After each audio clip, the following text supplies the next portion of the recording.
Well, it's finally here, the game that everyone's been waiting on. It's going to be a big game for us. You go one undefeated team, and then you get a one-loss team. You have a team that is very explosive on offense, leads the nation right now in scoring, but is really a well-coached football team. And you look at them, the quarterback, Milton, the things he does with the ball, he's really a great commander of the offense. And then you have enough around him where you look at Smith, the year that he's having, and then Killings. Then you go to the defensive side when you talk about Griffin, who was the player of the year, defensive player of the year last year in this conference. But they are, like I said, a well-coached football team, a really good football team, a team that plays with a lot of energy, a lot of emotion, scores a lot of points, get defenses back on their heels. And so it's going to be a great challenge for us. And the thing we're going to have to do, we're going to have to play at our best. Going up against a team that leads the country in scoring, do you think you could have to plan for a shootout type game? Well, yeah, I don't know if it's going to be a shootout, but we're going to have to be able to stop them. And we're going to have to get some defensive stops. We're going to have to be able to get the ball back for our offense. You know, the thing, I think in 10 straight games they've scored like 30 points or more. And it's sometimes it's like a video game, how quickly they get the ball down the field, and it's a touchdown. And where they're really good, they can run the football and they can run the ball between the tackles, because Killings, a lot of times he has those big runs where it's inside and he hits it, and once he clears the backers, he's into the secondary and it's a touchdown. So we just got to be gap sound. We can't give up the big play, and the thing we can't do is let one bad play lead to another. Is he kind of hard to find just because he's so small? Yeah, and he tucks in there, and where he does a great job, he sets up his blockers because he can move with the hole, and then all of a sudden he sees a crease, and once he hits that crease, it's a touchdown. Because like I said, he clears those backers, and the secondary guys, they're not going to catch him. And and then they can bring in Anderson, who also does a great job for him, and who can score touchdowns. But the key and the reason why that offense is so good is the quarterback. He's the one who gets it going, and those receivers, they do a great job of blocking on the perimeter. They can come down with the ball when it's thrown in the air. Some of the catches that they make, Smith made a one-hand catch the other day on the sideline in their last game. He goes up with his left hand and comes down with the ball 1 foot in bounds. But they do a really good job. You've been involved in some of the biggest rivalries in your coaching career: Florida State, OU, Texas, Notre Dame, USC for that matter. What's your philosophy about rivalry games, how to approach them, the emotions of the week, etc.? Well, really, you like it the way it is now, because a lot of times you get in a rivalry game, if they're not very good, then the games don't have much significance to us. But this game, you go undefeated and a one loss, so it's really big. And the good thing about it is you're looking at two schools that are just right down I-4, hour and a half apart. And what it's going to be a big build-up in the very beginning, but then the game's going to settle down. And once it settles down, you have to play football. And it still comes back to fundamentals. It comes back to blocking and tackling, and guys being gap sound and being able to shed blocks. But it's it'd be hyped up, and that's what I told our guys. It'd be hyped up, but then guys, we got to go play the game. How do you get new players, like you said, coming out of the locker room with so much emotion when the game starts? How do you keep them maybe a little bit more balanced so they don't let that kind of overcome them when they start the game? Well, we're on the road, so it's in the senior day for them, so they're going to be built up themselves. So the thing is you just got to approach it, and what I want them to realize is guys, this game is not going to it's going to be different just because it's a rival game, but you're still going to have to play the game. And that's where you got to get settled in, where let's go play the football game. And the build-up is going to be there, and don't buy into everything, because at the end of the day, you got to get yourself ready to go play. And it's going to be a mindset there, and you talk about just the toughness. It's going to be a mental part of it, a physical part of it, and we got to be able to control our emotions, and then it settles, and once it settles, then let's see if we can go move the football on offense and go stop them on defense and change the field position in the kicking game. Charlie, you played against that 12-1 team in 2013 when you were at Louisville against that Blake Bortles-led offense. Do you see any similarities between that team and the one you're going to face on Friday? Well, you're looking at, the thing they did was they came to Louisville and beat us, and the quarterback, Blake, was a first rounder, and Teddy was a first rounder. So you had some really good, and Perriman was on the team, but there was some really good players on the field.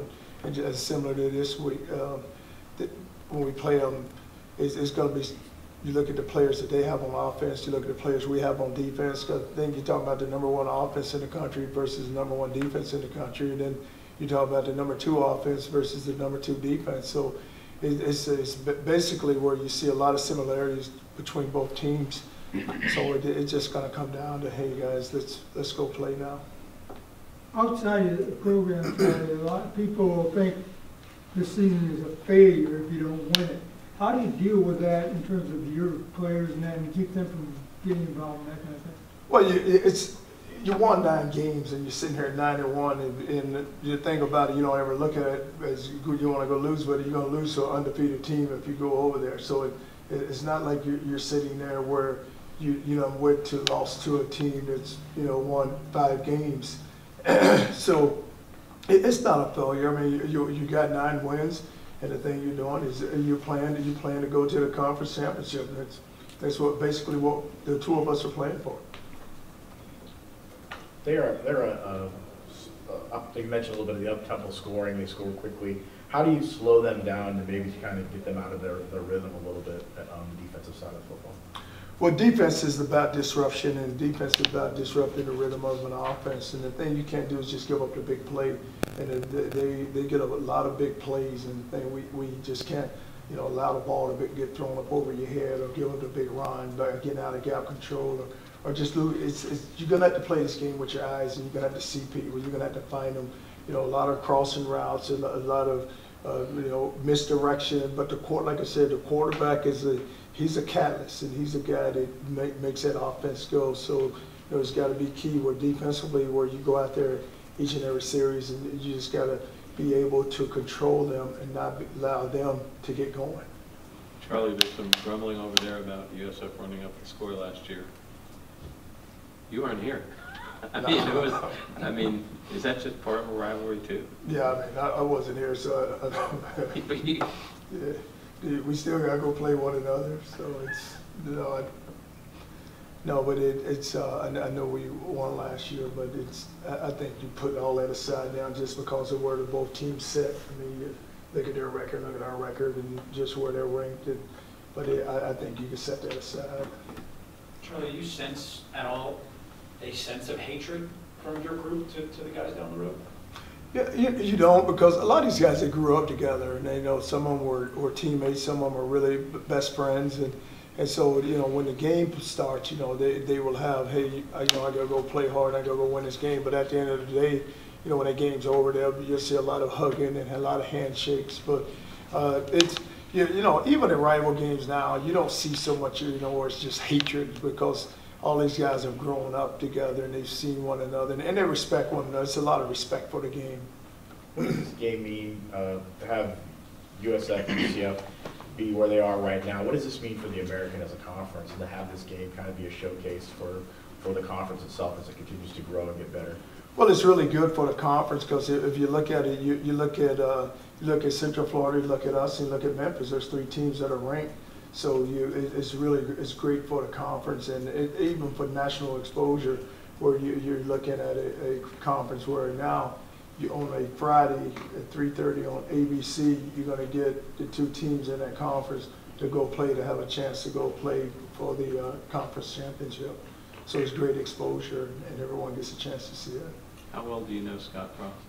I don't know Scott that well at all. We've met, but just not have had like some coaches, Yeah. How impressed with people with the job? How impressed are you with the job he's done, taking a winless team to an undefeated record? Yeah, and that's great, and he's done a really good job. He's a good football coach, and that's a really good staff that he has. So you have to have a lot of respect for what he's done. I don't know if you believe in the concept of a guy being able to will his team to win, but it seems like UCF has a guy who's close to that in Griffin. Just what are your impressions of him when you see him? Well, the thing that's really impressive about Griffin when you watch him, I think him and Valdez were teammates here, and just how hard he plays. And he's just, I mean, he's always moving and plays with so much passion, and he's hard to block. And he's going to cause a lot of problems for us, which he's caused a lot of problems for everyone. And he has the handicap, and he does not allow that to stop him from doing what he needs to do, which is really special about him. But you watch him play, and you sit there and you think guys can block him, and they can't block him. He doesn't get blocked. He finds a way to get to that football and make plays. How does a game like this impact, and you talked about the national exposure being on ABC, but in the sense of recruiting for your program? I mean, having the being both in the state of Florida, obviously, and then getting that national exposure, how does that help you guys out? Well, both of us kind of battle and kind of go after the same guys. So, you know, it's really big because we both are recruiting the same guys right now. So they're going to be at the game, and they'll see the game, and some of them will make a decision off of that game. How crucial is it, Charlie, I mean, last year, this team racked up over 300. I know you weren't here, but how crucial is it to run the football and try to dominate the time of possession against a team like that has such a good offense?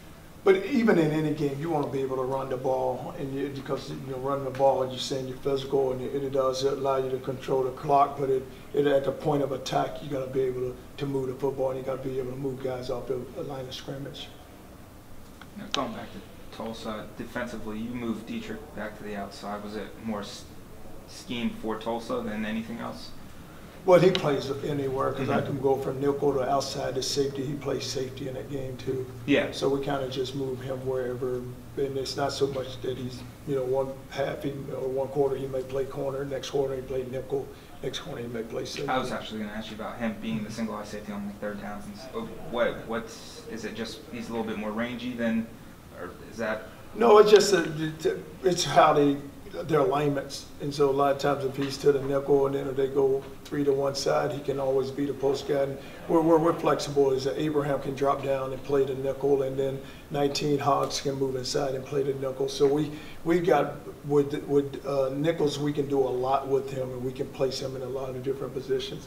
And Natron Culpepper, he cycled in quite often with Mazzy Wilkins. Is Mazzy all right, or was it just trying to get extra reps? And no, it's just giving those guys all the opportunity to play. And Culpepper has earned it by the way he's worked at practice. How did Dietrich look today, practice-wise? Oh, he's fine. And are you guys going to have Nate Ferguson and Trevon Sands this week? Ferguson and Sands, they're still practicing right now. How important is it to get the team to approach this as a normal game despite everything that's riding on it? Well, it's really hard because the build-up has been like this for the last few weeks, and the thing about our guys is they're on social media and they read it, and you just try to control them. But what we have is we have a really good senior class, so it's the seniors, you just try to make sure that they don't put it so much on themselves. Now, I was just talking to the guys, just listen, it's going to take more than one guy to go win this game. It's going to take a total team effort. So don't come out there thinking, hey, all of a sudden, and we're not going to win the game in the first 5 minutes of the game. It's going to be a 60-minute battle, and we're going to have to play from start to finish. But it's hard for, you like to say, hey, it's a normal game, but for them, the way they're thinking, they see the prize, and everybody's chasing the same thing. They're chasing it just like we're chasing it.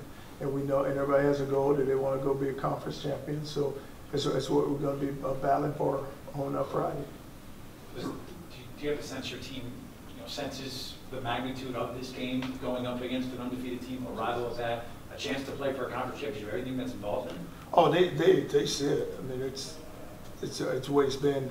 It's been like this each and every week with this football team. Even when we come into preseason, everybody says you're going to go undefeated. Everybody says you're going to win the conference, and then each week, each game, the build-up is there. So now everybody has talked about, hey, it's going to be the war on I-4, and here it is now. So it's there. They all understand it. You said all season you really haven't played a complete game, and you also said to win this game you got to play your best. What ingredients you need to see to kind of make it, put it over the top and get you at your best? Well, you look at us right now, just on offense, we may play one half, and then the second half we don't play, or the first half we play, or second half we play, don't play. Even on defense, a kicking game. So we've yet to put together a complete game. And now we're gonna need a complete game to beat this team. It's the only way we're gonna beat this team, because this is a really good football team. And the only way we can beat them, because I mean, right now, if you look at the way they're playing better than us, and they're better than us right now. So it's the only way we can beat them. We're going to have to be at our best. Do you feel like there is a little disrespect nationally for both of these programs based on what they've done this year, especially with the college ball playoff committee? Well, I think that what they do is they look at our conference, and then we're a non-Power 5 conference. So I think a lot of that comes into play.